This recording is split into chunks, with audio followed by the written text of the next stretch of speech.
오늘 이 시간부터는 누가복음을 나누려고 합니다.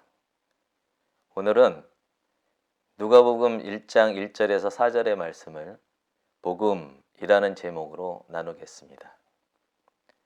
먼저 본문을 보겠습니다. 우리 중에 이루어진 사실에 대하여 처음부터 목격자와 말씀에 일꾼된 자들이 전하여 준 그대로 내력을 저술하려고 붓을 든 사람이 많은지라. 그 모든 일을 근원부터 자세히 미루어 살핀 나도 데오빌로 각하에게 차례대로 써 보내는 것이 좋은 줄 알았노니 이는 각하가 알고 있는 바를 더 확실하게 하려 함이로라. 누가복음서의 앞부분은 자신이 쓴 책을 누구에겐가 바치는 형태를 취하고 있습니다. 책을 쓴 사람은 누가이고 책을 받는 사람은 3절 마지막에 기록된 데오빌로 각하입니다. 각하라는 호칭은 누가복음과 사도행전에만 4회 정도 사용된 단어로 유대에 주둔한 로마 총독에게 사용된 최상급의 호칭입니다. 그런데 각하라는 말은 더없이 귀한이라는 말뜻도 가지고 있습니다. 그리고 데오빌로라는 이름은 하나님을 뜻하는 데오와 친구를 뜻하는 필로스의 합성어로 하나님의 친구라는 뜻이 됩니다. 그러니까 데오빌로 각하는 더없이 귀한 하나님의 친구된 사람이라고 해석할 수 있는 것이지요. 정리하면 데오빌로 각하는 이방인이고 최고위층 내지는 더없이 존귀한 사람이며 그리고 확실한 것은 그가 그리스도인이라는 것입니다.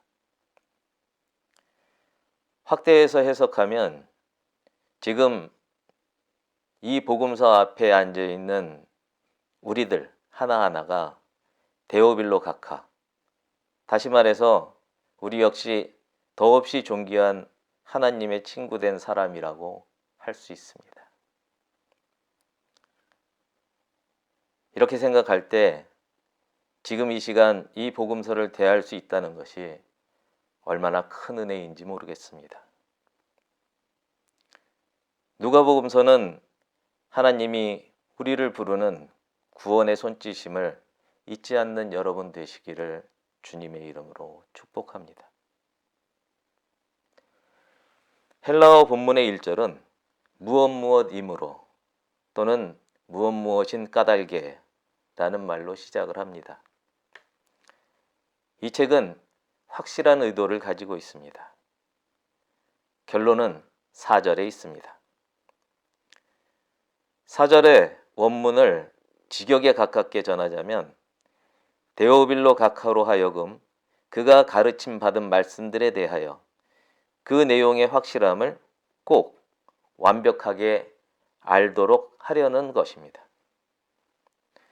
여기서 배운 말씀들이란 예수님의 행적과 남긴 말씀들을 가리킵니다. 확실함이란 의지할 여지가 없는 진리를 말하고 있고 완벽하게 안다는 것은 아는 것 이상을 의미합니다. 아는 것 이상이란 깨달음을 말합니다.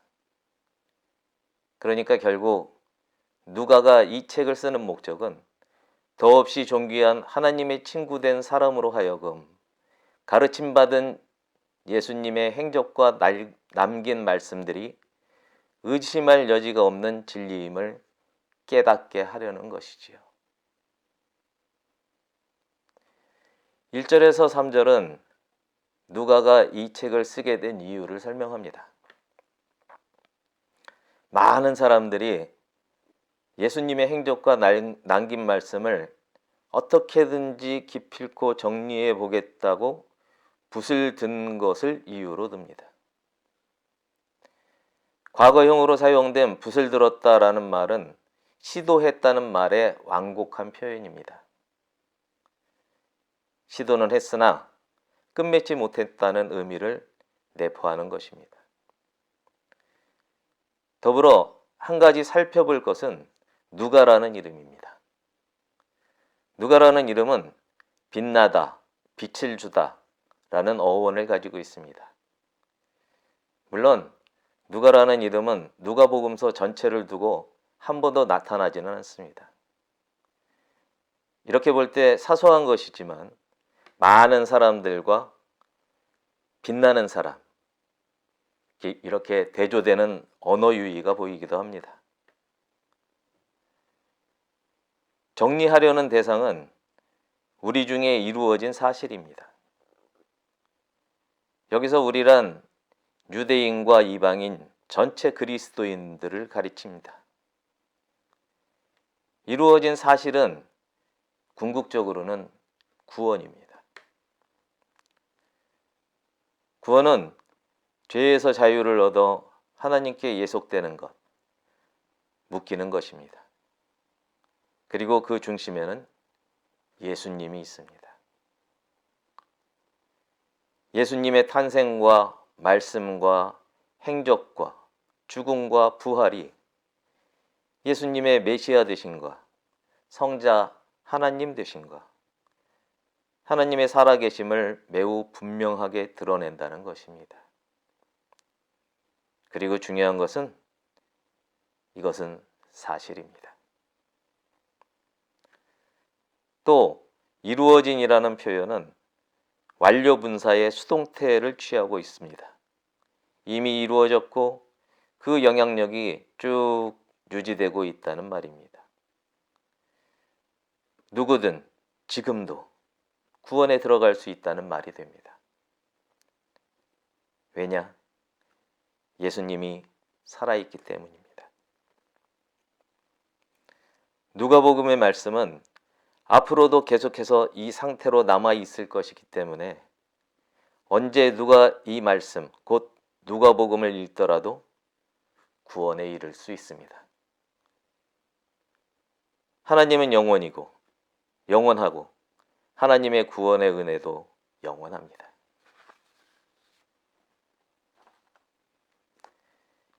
이 사실은 여러 사람들이 전한 것입니다. 그리고 그 사람들은 처음부터 목격자였던 사람들로서 그 말씀의 일꾼, 곧 종이 된 사람들입니다. 여기서 처음이라는 시점이 언제인지는 확신하지는 않습니다.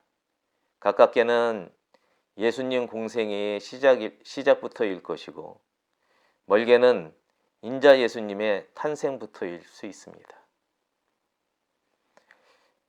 눈여겨봐야 할 표현이 있는데 말씀의 종이라는 부분입니다. 예수님의 종이라고 표현할 수도 있는데 굳이 예수님 대신에 말씀이라고 표현한다는 것입니다.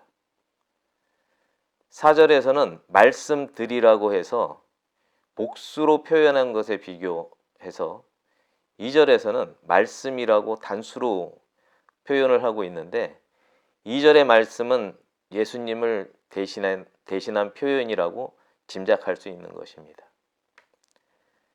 이 또한 하나님의 영원성을 표현합니다. 인간 예수님에서 성자 예수님으로, 순간에서 영원으로의 전환이라고 할 수 있습니다. 말씀에 관해서는 히브리서에 이런 말씀이 있습니다. 히브리서 4장 12절의 말씀입니다. 하나님의 말씀은 살아있고 힘이 있어서 어떤 양날 칼보다도 더 날카롭습니다. 그래서 사람 속을 꿰뚫어 혼과 영을 갈라내고 관절과 골수를 갈라놓기까지 하며 마음에 품은 생각과 의도를 밝혀냅니다. 예수님은 하나님의 말씀입니다. 예수님은 시작도 끝도 없이 영원히 살아 있습니다. 구원도 복음도 그 본질은 예수님, 바로 그분입니다. 그러니 구원의 문 또한 언제든지 열려 있는 것입니다. 호사다마라는 말이 있습니다. 좋은 일에는 방해되는 일들이 많다는 뜻이지요. 그렇습니다. 구원의 문 앞에는 죄의 시험이 엎드려져서 우리를 넘어지게 합니다. 죄의 시험에 대해서는 확실히 알아두어야 할 것이 있습니다. 하나님은 우리를 시험하지 않습니다. 세상의 영향을 받은 우리 사람의 혼이 죄악에 물들어서 하나님의 호흡으로 우리 안에 깃든 영의 인도를 벗어나서 원수 마귀가 곳곳에 파놓은 시험을 향해 들어갈 뿐이라는 것이죠. 야고보서의 말씀입니다. 야고보서 1장 13절에서 14절 새 번역 말씀입니다. 시험을 당할 때에 아무도 내가 하나님께 시험을 당하고 있다 하고 말하지 마십시오. 하나님께서는 악에게 시험을 받지도 않으시고 또 시험하지도 않으십니다. 사람이 시험을 당하는 것은 각각 자기의 욕심에 이끌려서 꾀에 빠지기 때문입니다. 사탄이 사람을, 그리고 사람이 하나님을 시험합니다. 사탄이 사람을 밀가부르듯 해서 우리로 하여금 하나님을 시험하게 하는 것입니다. 하나님은 오히려 사람이 시험당하는 것을 지키십니다.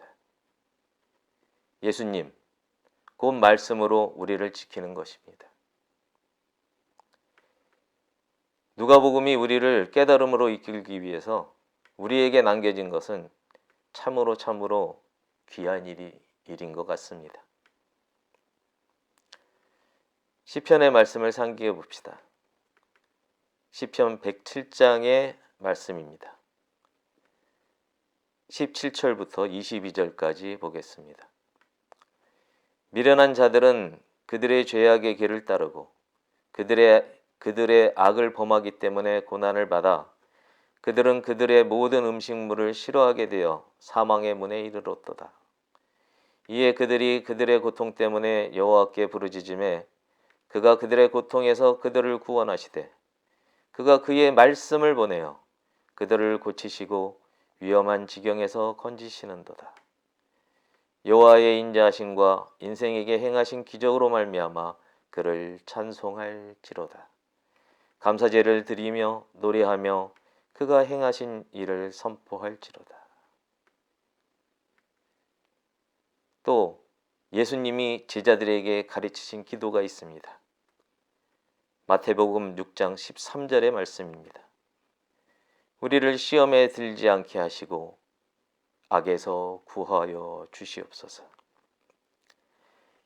이 축복을 마음에 담고 어떠한 죄의 시험에도 흔들리지 않기를 주님의 이름으로 축복합니다. 3절을 다시 한번 보겠습니다. 그 모든 일을 근원부터 자세히 미루어 살핀 나도 데오빌로 가카이에게 차례대로 써보내는 것이 좋은 줄 알았느니. 3절에는 동기가 나타납니다. 위로부터 모든 일들을 추적하고 탐문해서 지금에 이른 누가 역시 더없이 존귀한 하나님의 친구된 사람에게 어떤 일이 있어도 그 하나하나를 반드시 엄격하고도 정확히 써야겠다고 다짐했다는 사연을 말하고 있습니다. 누가는 자신이 해온 일을 설명하고 있습니다.